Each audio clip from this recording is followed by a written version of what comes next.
This show is sponsored by Set for Life Insurance, the ultimate client experience in the insurance industry. Are you looking for the perfect insurance coverage that suits your needs? Founded in 1993 by President Jamie K. Fleischner, Set for Life Insurance specializes in individual life, disability, and long-term care insurance. As brokers, they represent numerous companies in the industry, ensuring that their clients get the best products at the most cost-effective rate. What sets Set for Life Insurance apart? You'll enjoy special discounts, priority underwriting handling, and even exceptions in the underwriting process. So why wait? Contact Set for Life Insurance today and let them be your insurance partner for life.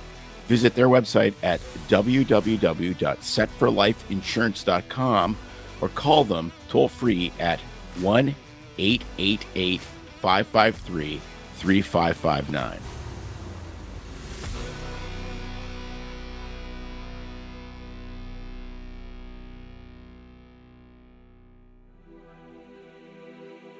Finally, a source of raw, real, and honest information on healthcare issues that matter most. Welcome to BS Free MD.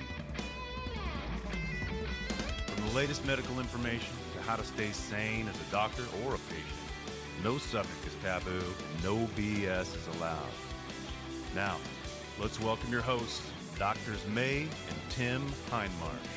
Welcome back to another Doctales with Cocktails. Wednesday hump day, Monday on the replay. And guess what? We're back in the studio. We are back on track after a lot of adventures. We're back in the high life again, to quote Steve Winwood. Yeah, I don't know if it's really a high life, more like low life. Well, it's up and down life. Anyway. Well, it's real life. If you're watching, you can see we're in our studio. We've been having some adventures, which we'll get to. But I'm going to give you the teaser for what's up on the show today, since Tim's got lots planned, lots on his mind, and he needs to empty that into the big abyss of the World Wide Web. We are talking about how water kills. You mean drowning? How stingrays injure. And I like stingrays. I have one in my garage. How the new variant of the big C is probably nothing.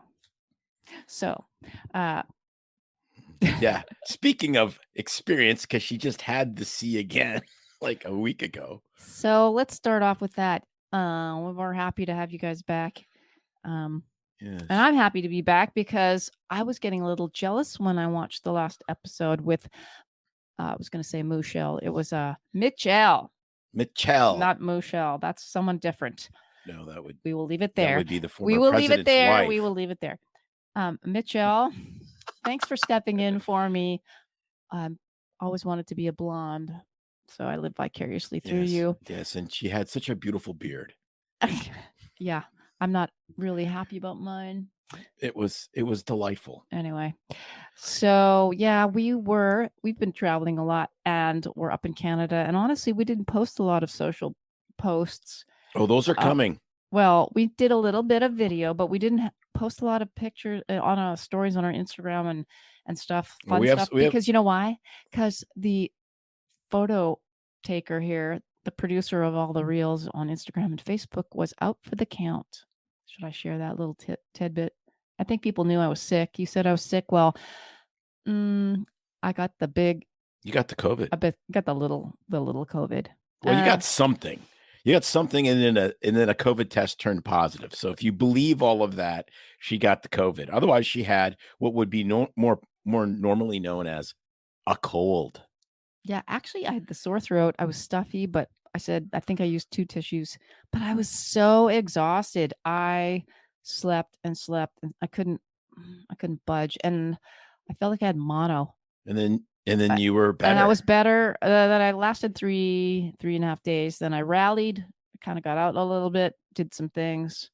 I just felt fatigued. And then I got worse again for 2 days. And then that was it. So whatever I had just made me tired. And big deal.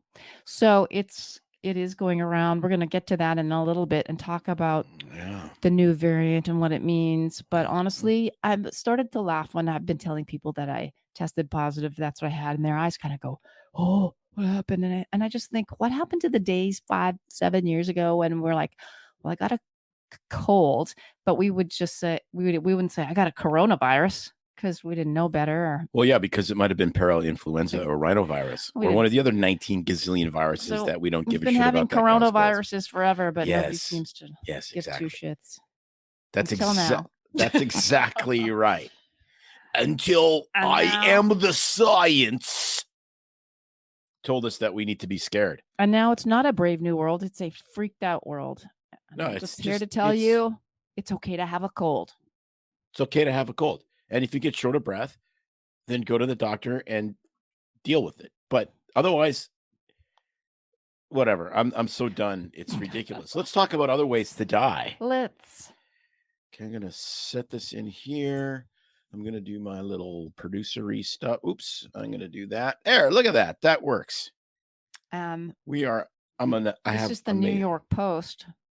Yes, which is quite. Let's just leave it at that. Yes, it's fun. It has some of the best headlines ever. And so, mom of two dies from drinking too much water after feeling dehydrated. On a family trip. Yes, it was very hot out, and I don't know what feeling dehydrated feels like other than thirsty, which would be helpful. Wait a minute. I'm going to jump in here and interrupt you. So, I just told you a few minutes, an hour ago, that I wasn't feeling great. And not everybody has thirst mechanisms that are the same. Oh, give me a frickin' break. It's true. So get this. I've been peeing. I haven't been staying up on my fluids. I felt kind of weird. I got this funky headache. And then I go to the bathroom for the first time in 8 hours and notice I'm peeing iced tea colored urine. And I'm like, oh, I probably need to drink more. So no, not all of us get super thirsty.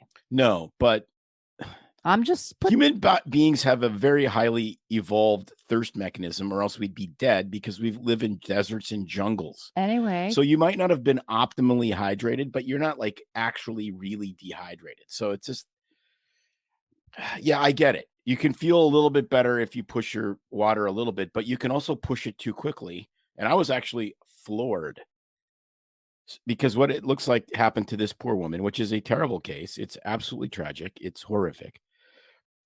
And she probably drank a whole bunch of water really fast.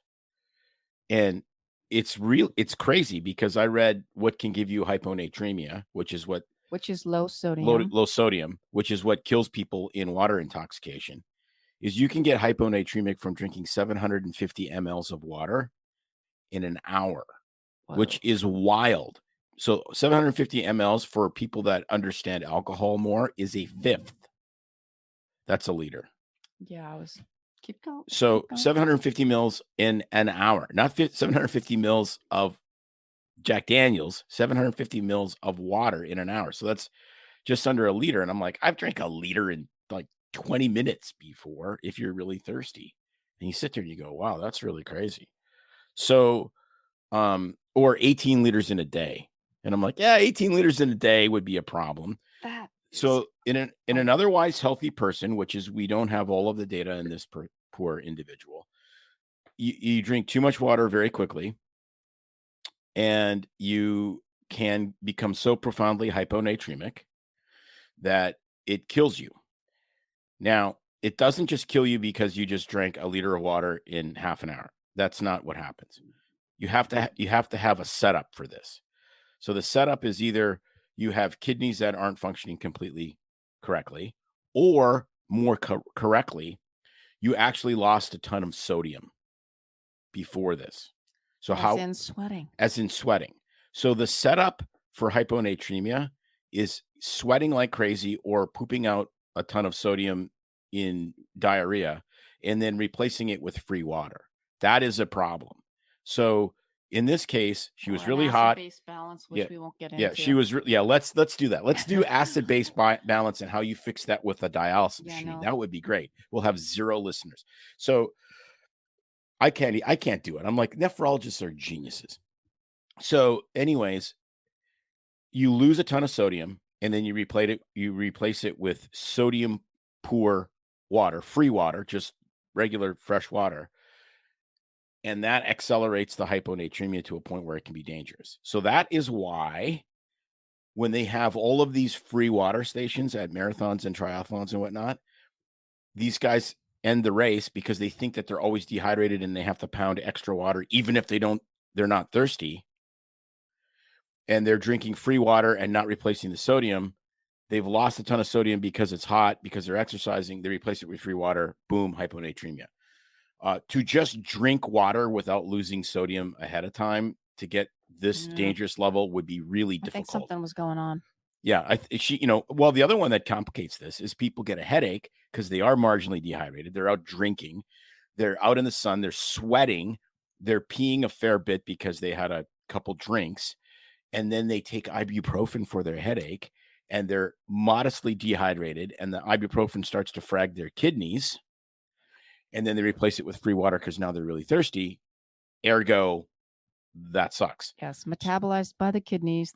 The NSAIDs are. They did have a woman die in the Wii contest several years ago when the Wii contest. They're giving away a Nintendo Wii. The Wii, no. And it was how much water could you drink and not pee?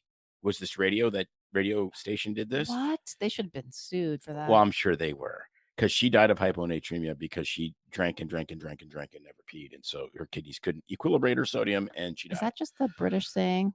Take a wee? I think they call wee as like a small people, but they also call it as peeing, I think. Well, we called it peeing. We have to take a wee. So the bottom line, the safest way to consume water is drink when you're thirsty. Or monitor the color of your urine output and your volume of urine output. So there you go. But you can be hyponatremic and you can't see that in your urine color. Yeah. So, there's a million other reasons for getting hyponatremic, which we're not going to get into, but they're all medical problems. They're all diagnoses. Well, I think the important thing where people have a fragged hormonal system that causes them not to be able to regulate sodium properly, where they have kidneys that aren't working properly. We're not getting into that, but you can literally drink so much water that you die. Yeah. I think the important thing that you're saying really is that people forget that part because it's so... And they forget how important salt is. They push the fluids without the salt.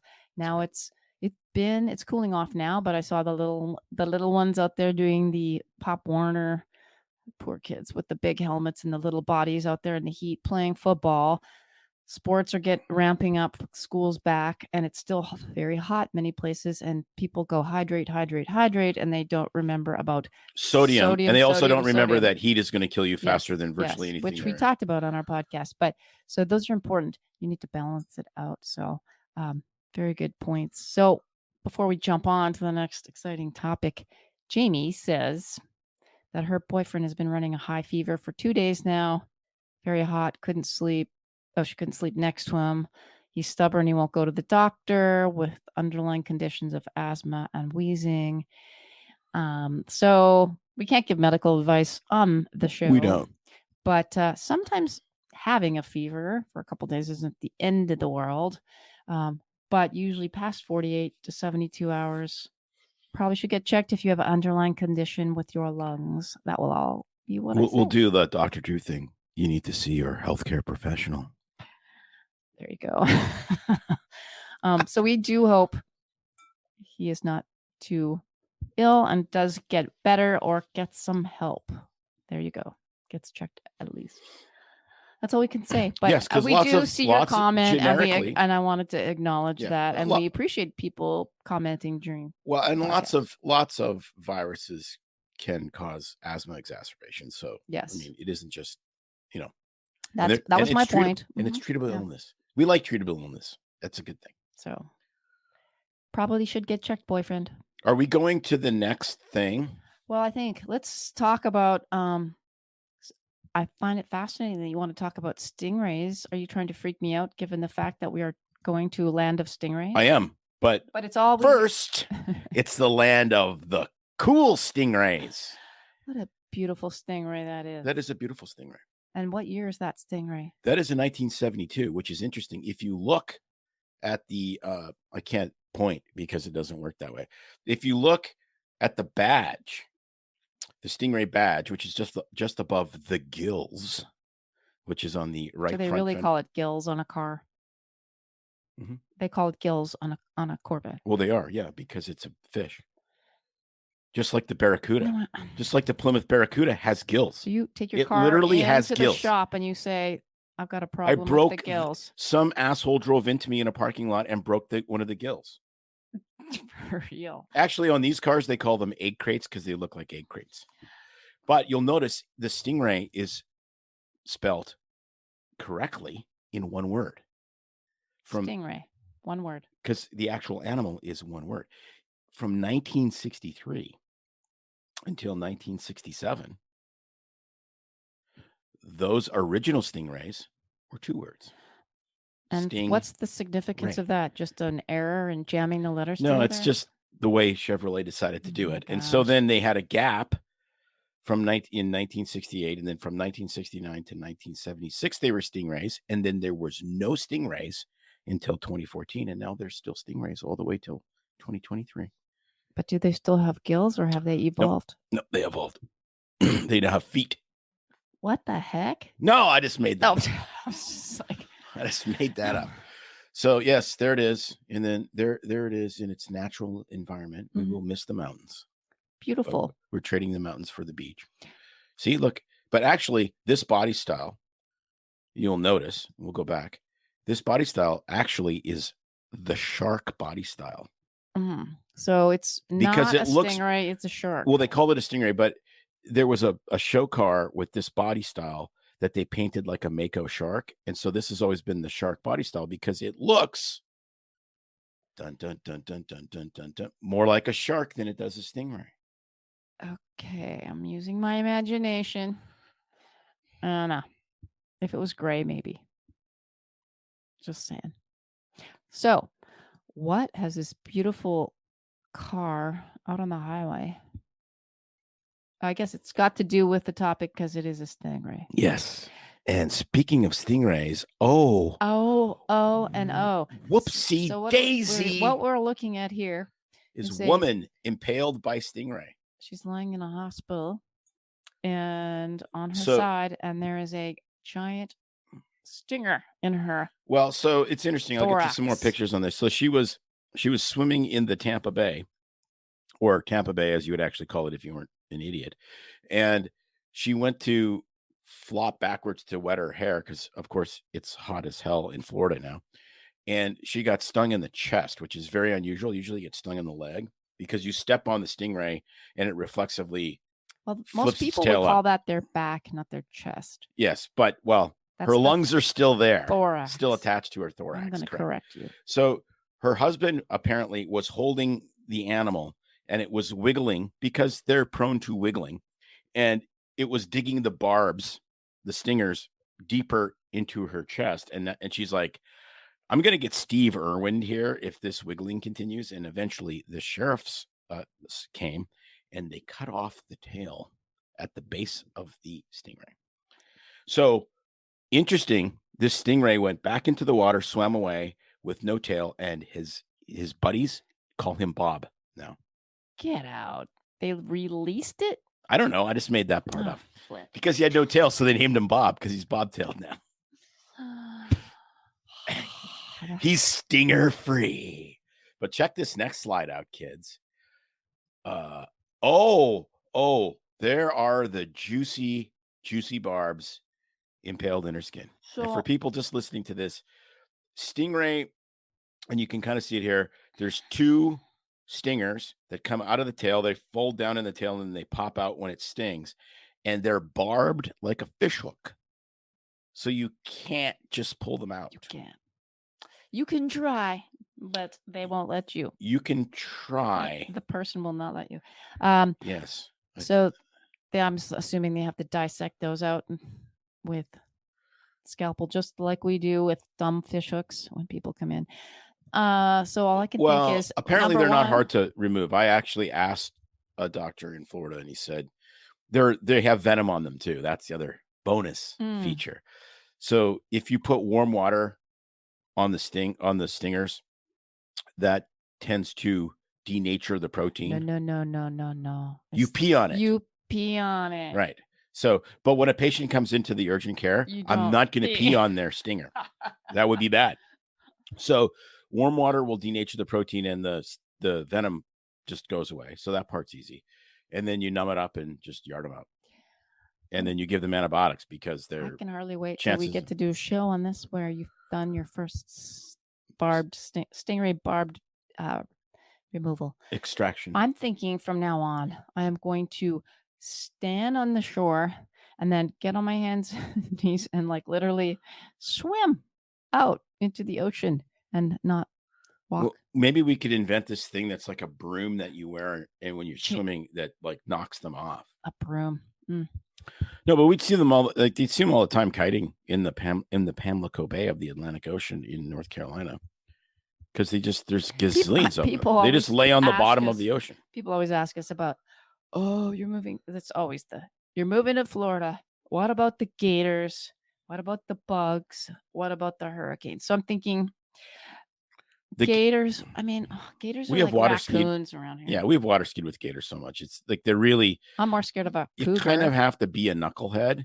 And you can get eaten by an alligator, but you kind of have to try because it's national news when tragedy happens with a gator eating, and it's.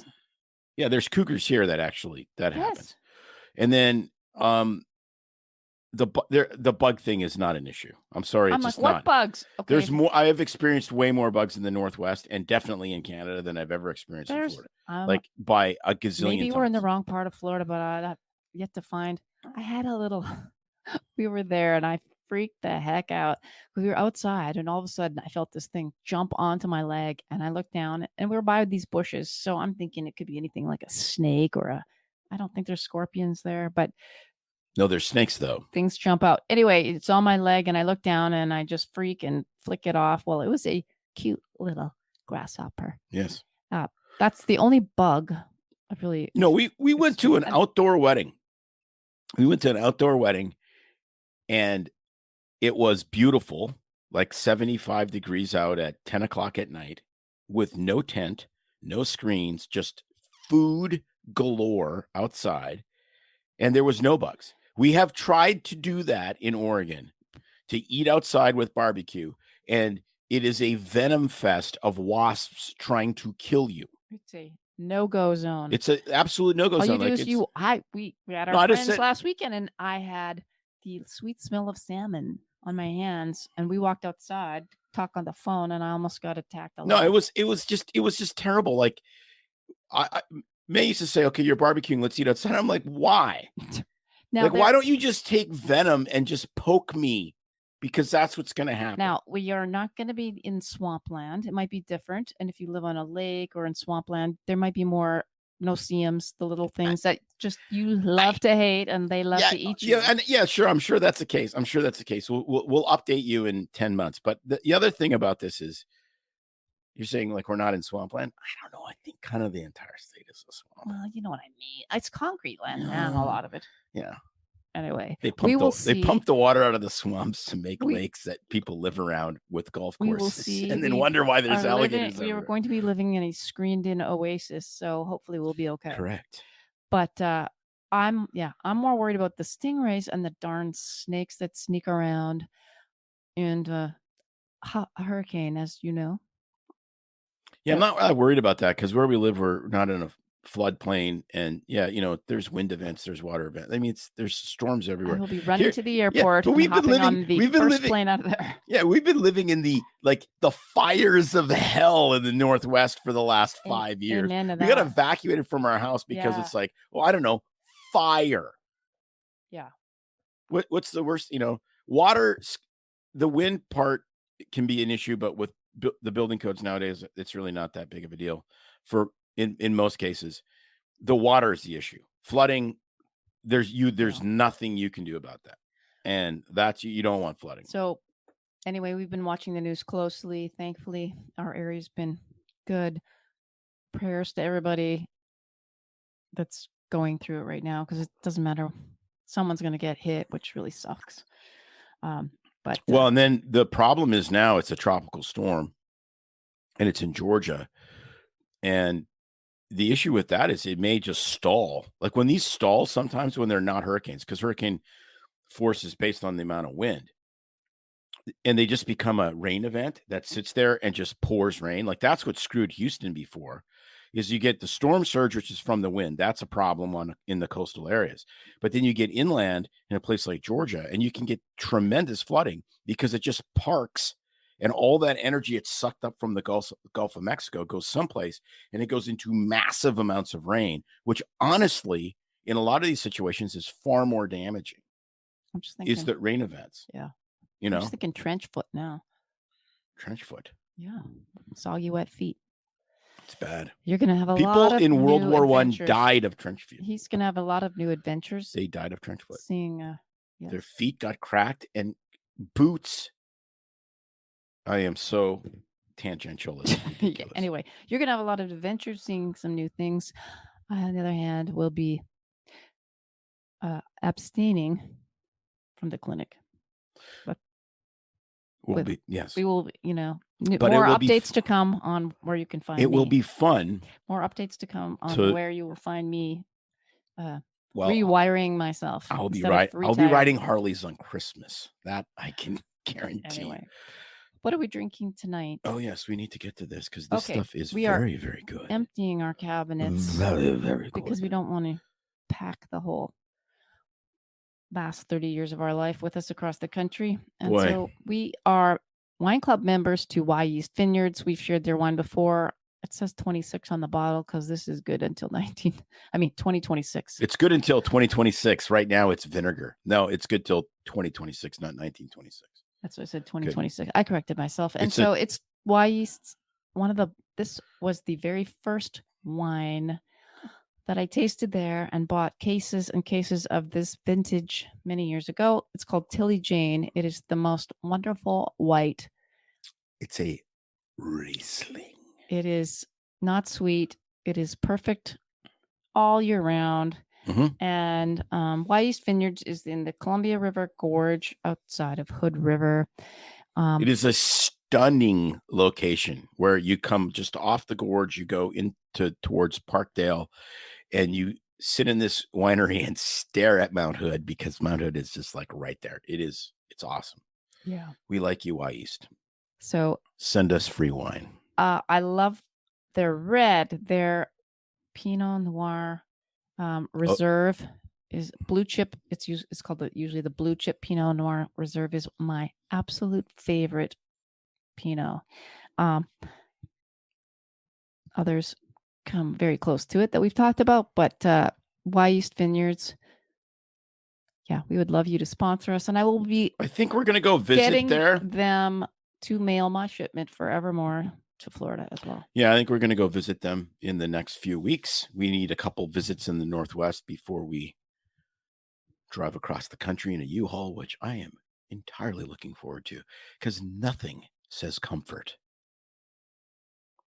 like having your bottom side massaged by a U-Haul seat. Yes. For 3,600 miles. Yeah. Oh, it's awesome. Anyone watch the Beverly Hillbillies? It's like that will be us. It's like your first night in the state penitentiary. I wouldn't know what that's like. Can you share? I'm just imagining. I have a vivid imagination. When you have a head this big, it's amazing how. All right. Last but not least topic. Please move on to the important topic that everyone's freaking out about. Is how I'm preparing for the new COVID variant. Oh, shoot. I forgot that you had that beautiful thing that looks like a bell jar on your head. It's a cloche. Did you know that it was called that? No. It's called I had that. no idea. Yep. Cloche. It's a cloche. A French word for covering. Oh. So what do they call? Shut the heck up. A rubber I know then. where you're going. That's called the French tickler.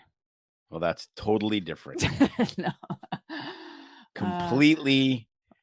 This one is okay. I'm the time up. All right. So the new this is a little bit of a promo because we did a episode on Dr. Harvey Rich's show on America Out Loud. He does, I think it's the Thursday or Friday episode on the show called The Pulse. It was awesome. We love Dr. Rish. He is so much fun, and he's so smart. It's just like I I just think sit there his and d- nod I and think smile the whole time because Yeah. I'm like, how I feel like I'm in kindergarten. I when we're think there. his dandruff is smarter than both of us together. I'm not saying he has dandruff, but if he did, I think it's smarter than, we're like, I'm sitting there listening and asking, and then I just like, you want some gum? Because I don't know what else to say. I don't say anything. No. So we were on his show, and Perhaps then a breath we mint? re-released it. Came out this Monday for you all to listen, and you can see us, listen to us. Just soaking Yes, up his go back and wisdom. listen to that if you didn't. It's or listen to it on America Out Loud, but obviously we would prefer if you listen to it on our platform. But it's really, really good. And we get into the next COVID variant, which is, he has all of this stuff memorized and just blathers it out. It's amazing. And they had the Iris variant, but I think that one's gone and now it's something else. But like I like to say, I like to call the next COVID variant the BS 24.7 variant, because that seems to be where we're going. I can't imagine people are going to tolerate mandates or masking or whatever again. It's No. like it didn't work the first time. What are you doing now? And, unless you're seeing real obvious mayhem as far as complications and death, these guys have, they chicken littled themselves into the point. They cried wolf to the point where even if it's really bad and potentially really dangerous, no one's going to believe the directives of the three-letter agencies anymore. Have you heard of hyperbaric therapy? If you want better circulation, oxygenation, or respiration, Turn up the volume. Everyone appreciates the increased energy and clarity. Athletes, say goodbye to those PRs because you're going to blast So them. how does it work? We load your body with oxygen. That means Less inflammation, fewer allergies, faster healing, and more. Come see us, 1200 Executive Parkway. You know, the Upside Down building. Call us 541-636-3278. That's 541-636-3278. We have some incredible deals. Heal, build, and thrive with New Leaf Hyperbarics. Got air? I say that, we wait and see what happens, but honestly, it should be personal choice. If you are immune compromised such that you're worried, you live in fear of catching something, go ahead and do what you need to do to feel comfortable. If you want to wear the mask on the airplane in the crowds, fine, but no judging those who don't want to. It's their choice not to. And I don't know. I think maybe vice versa. If someone's minding their own business and they're wearing the mask, we'll leave them alone. You don't know their medical condition or what's going That on. one's going to be hard to not judge that for me. Sorry. Well, you know what? 'Cause I don't call it the variant. I call it the scariant, the new COVID scariant. Because I want to live in fear all the time. Like it's a shitty way to live. Yeah, it is. But what I mean is, you don't know what's going on. No, with that that's person. true. They might have. I don't. They might have been going through some chemo. They might be. Who knows? Right, but the problem is this. Here's the problem with that you argument. don't know that it's to protect against COVID. It might be something else. Exactly, and that's fine. And there's some. And it might be a false sense of security, but honestly, is it worth it? Right, and an N95 mask will work for some environmental pollutants. That makes sense, right? Because N95 masks are used way more in industry than they are anywhere else. People forget that. I get that. But if you have, if you're getting chemo, if you're getting all of these things, then putting an N95 mask on and going to Safeway is not going to save you. I mean, I didn't say it was right information, but at that point, and I get that. It's like, okay, but if you want to do something that I think is dumb and it's not harmful and it's not harming me and it makes you feel good about yourself and your life, knock yourself out. I don't care. But I saw a guy in Eugene riding a motorcycle with a mask on and a helmet unbuckled. And I'm like, dude. He's going. He was sure he knew what was the biggest evil, I guess. I don't know. Hey, we just did a podcast today with somebody. We just recorded one and it was wonderful because basically it's like, let's be honest, humans aren't rational. Yeah. And I was like, you nailed it. Got that right. But we're just rational enough to know that we're a little bit rational and kind of not rational, and that drives everyone crazy, including ourselves. Bigly. I mean, it's totally it. Yes. It's like, why did I do that? That was super self-destructive. And why do I keep doing it? Well, I don't know. Doesn't make sense. I'm gonna keep doing it. Like, it's like human behavior 101. Exactly. Right? Anyway, so that's coming down the pike. We will obviously keep you updated with things as they unfold in the medical scientific community with our opinion. But back to Harvey Rush, the thing that's so wonderful about him is that he is an expert in reading studies. He's an epidemiologist. He is an expert in unraveling, and he teaches how to read studies. And so that is his thing. He loves to read studies, pick them apart. And so he is someone we trust. Well, yeah, and he's from that community college in Connecticut called Yale. Yeah. Oh, I'm sorry. That's not a community college. So whoopsie. That's what makes him special, is just his expertise in that. And doctors, for the most part, not all, but for the most part, and I include myself in this, don't know crap about reading studies. We had class in it, and it was so boring. But there's so many ways to screw with them and deceive, and like it's really, but it's really important tough for us to know. I was still on my thought train of how boring the classes were on, picking apart studies, and we did all the stats classes as well as the analyzing studies. But it is important because that's where all the research gets published, and we need to know how to analyze that. But there's some people that are much better at it. I mean, obviously, epidemiology should know how to read it. Our son, who's in engineering, but it's more, knows how to pick apart a study. But the problem with studies is it's way more than p-values and statistics. We take this stuff and we assume that all the stuff that they did to get to the statistical analysis is correct, when in reality, that's the devil in the details, and that's where the bullshit lies. Right. Because the math, if you screw with how you select people and how you eliminate people from your study, and like who gets in, who gets out, and and all of those things, you can make the math whatever the hell you want by doing that. That's the problem. Right. If you bias the study by the selection process, then which it's game over. Right. And all you need to know about every single medical study in modern medicine now is that when it goes to peer review, it's the study that's published by the drug company that goes to peer review. It's not their data. So whoever's peer reviewing a study that goes into a medical journal gets their study, does not get their hard data. No. So you can go, well, you deselected all the people that had side effects from this drug based on this exclusion criteria that's total nonsense. So of course it looks good. You don't get that. You get part of that. You don't get all of it, and you don't get the raw numbers. And I never knew that until any of this COVID stuff. And I'm like, you're kidding. Like, there should literally be a review. Like, if the FDA is going to do its job, there should be a statistical review board that looks at all of the raw data and goes yes or no to even looking at their study. That's not how it works. So we're going to do a very in-depth analysis, critique of the Netflix series Painkiller. You need to watch it. It's amazing.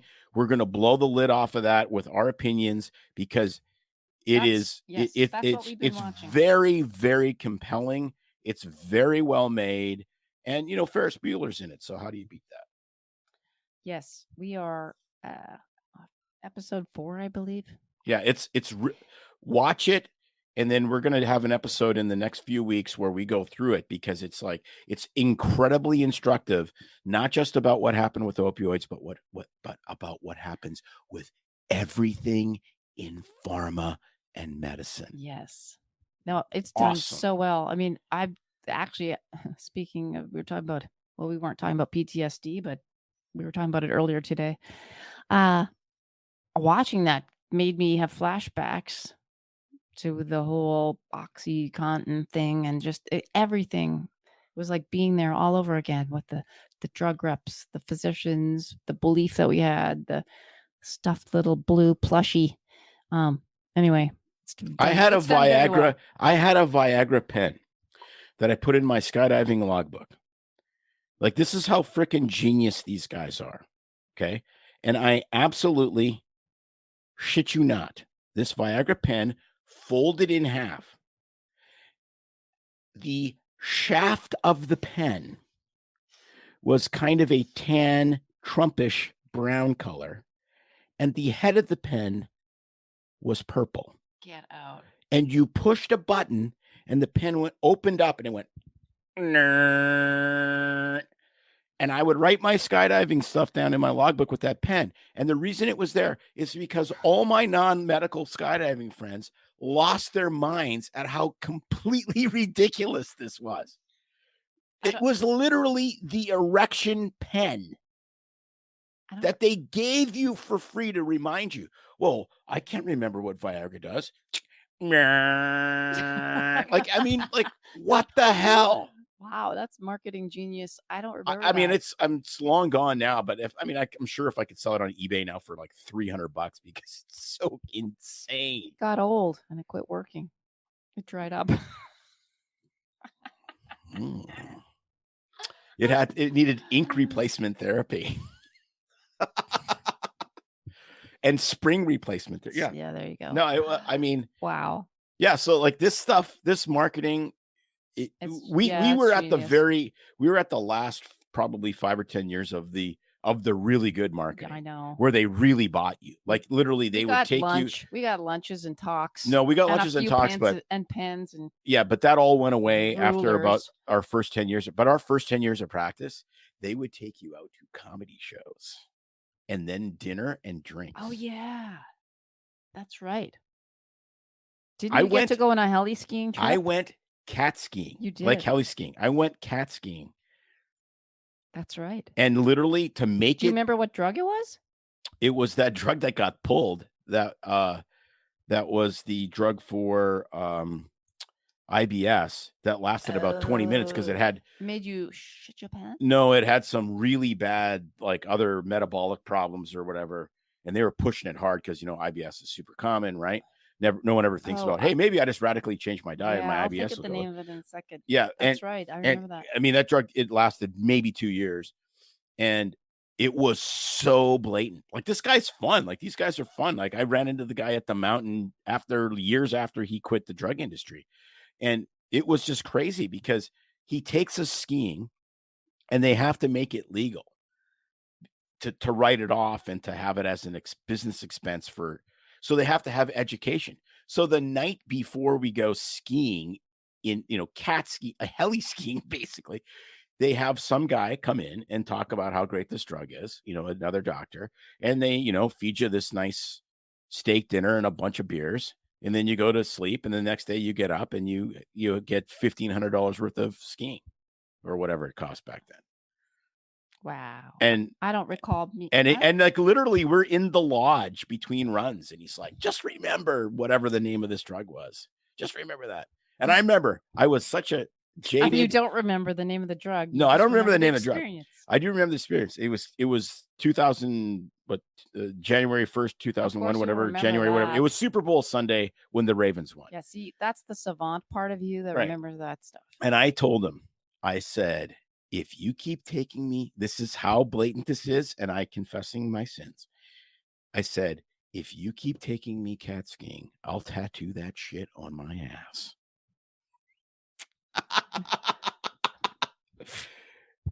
At least I was honest. I might have written 3 prescriptions for it because it didn't work. Oh my gosh. But why do they advertise like this? Why were they doing this stuff? Because it's freaking effective, man. Yeah, like it's unbelievable effective. It's frightening.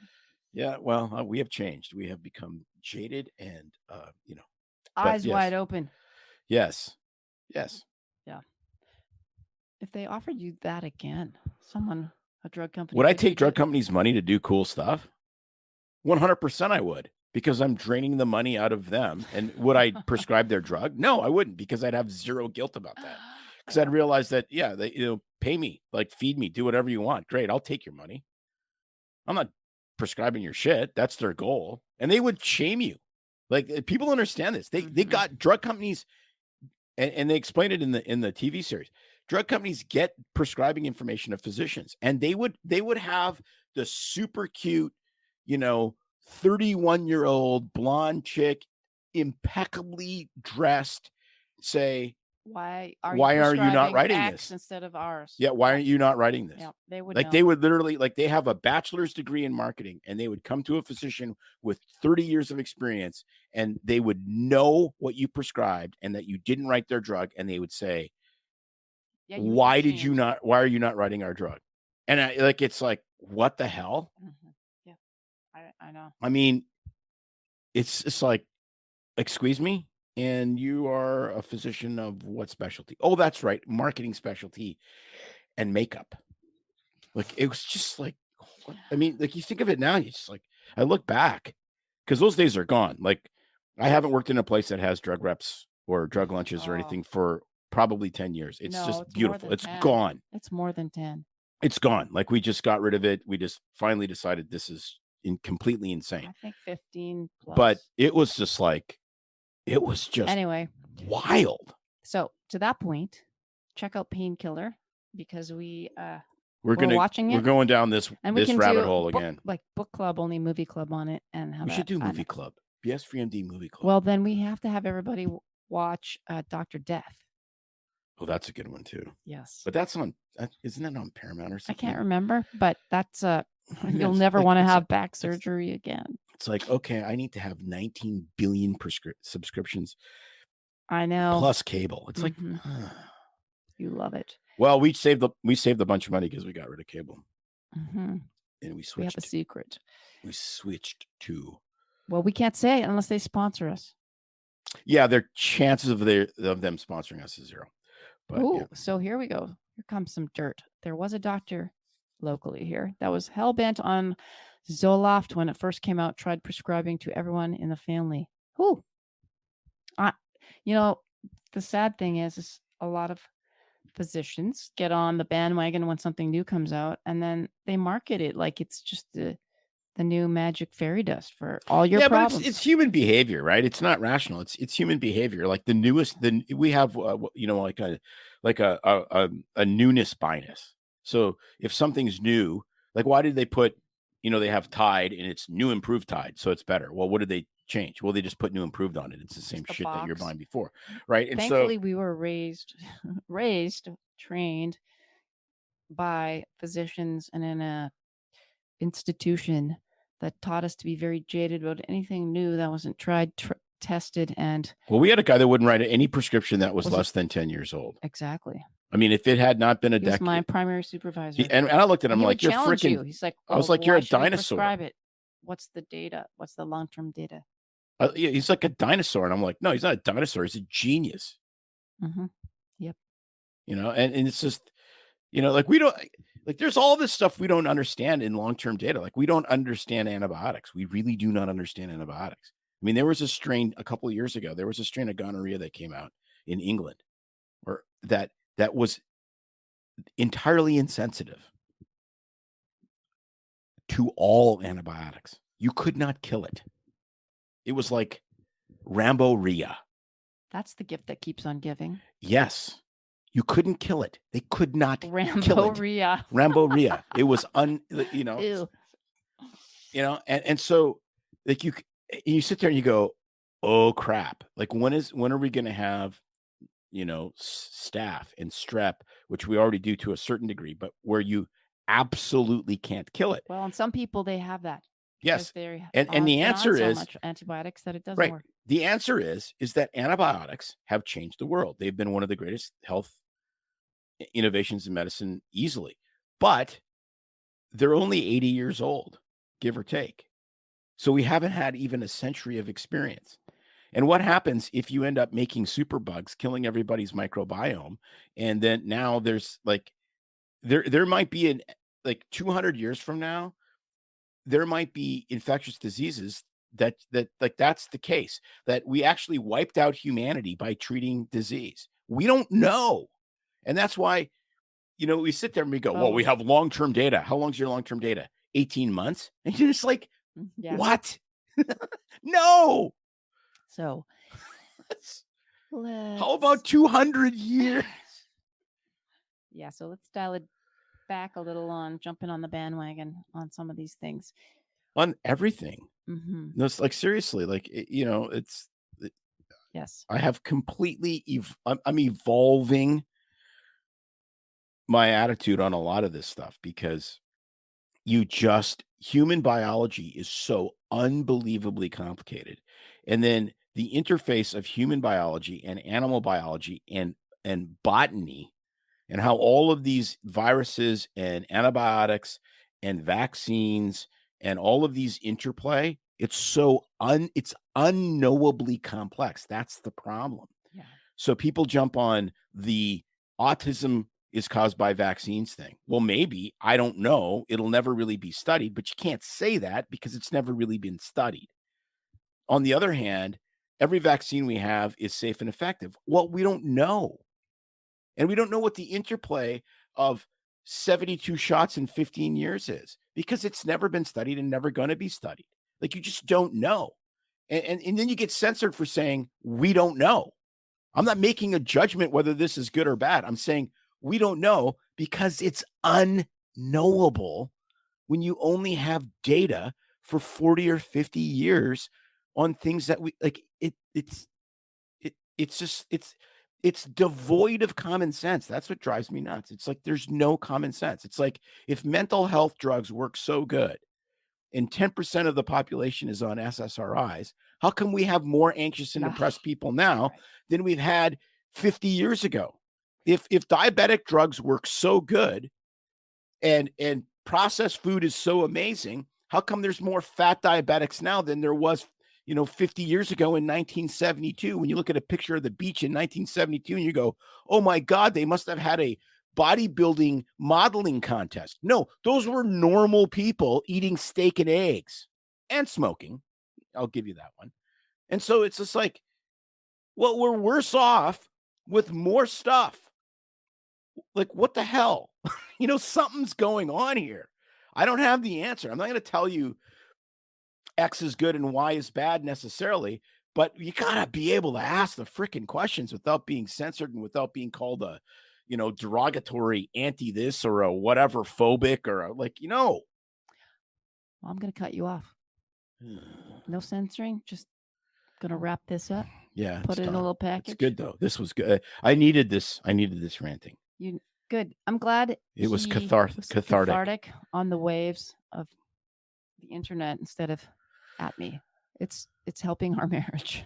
Thank you, podcast, for helping my marriage because I get to be a public a-hole rather than just a private one. That's right. What else was I going to say? Tomorrow on the podcast coming out, we have a fun episode with a company called Femgevity. Doing direct. I was going to say direct patient. It's an online healthcare business targeted to women and helping combine longevity with female issues and looking at not just hormone balance, but health and wellness. So you mean like female issues like parallel parking and driving a manual transmission? Does that count too? Dealing with husbands? I don't know. Public a-hole, not just private. Yeah. So talking about disease prevention, screening, health, wellness, and all. But it's stuff. good. So it's a great, most of what they talk about too is really applicable to men. And I love how I like how they niched it down into this, health and wellness for women. So diet, exercise, hormone replacement, etc.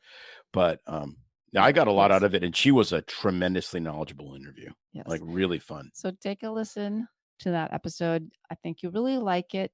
It's a little different than our other episodes on hormone replacement. It's very all encompassing. And what else do we have coming up next week? More truth bombs every Wednesday dropping your way. Yesterday was actually, it would be today. Dress for success. And if you want to hear me lose my absolute shit over yoga pants, again, you've come to the right place. That's all I will say.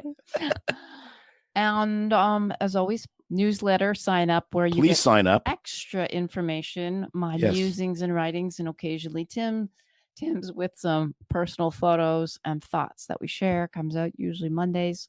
You could sign up on our website, bsfreemd.com/truth serum. And we love hearing your comments. We have fans that write back about the newsletter, the podcasts, and message us on all our socials. I need more Riesling. It makes life so much more fun when you interact with us. So we appreciate you all. We're here because of you. And other than that, can't wait to see you next time. No matter what your insurance needs are, Set for Life Insurance has you covered. They're a nationally recognized leader in disability, life, and long-term care insurance, serving clients across all 50 states. Their dedicated team specializes in assisting medical residents, physicians, dentists, business owners, and other high-income professionals. Bye-bye. It's no secret that medicine is a bit uptight. That's why Tim and I created BS Free MD, to mix things up a little and have fun in the process. Besides, we are having these exact same discussions all the time, so we thought we might as well invite everyone to the party. If you really like us, you can get plenty more and maybe see one of Tim's cool tattoos on our Instagram or Facebook pages at BS Free MD. See you next time.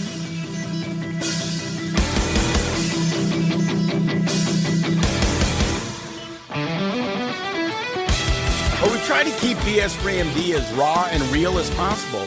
We can't be held responsible for any medical decisions or discussions had as a result of what you've heard on the show. We know, bummer.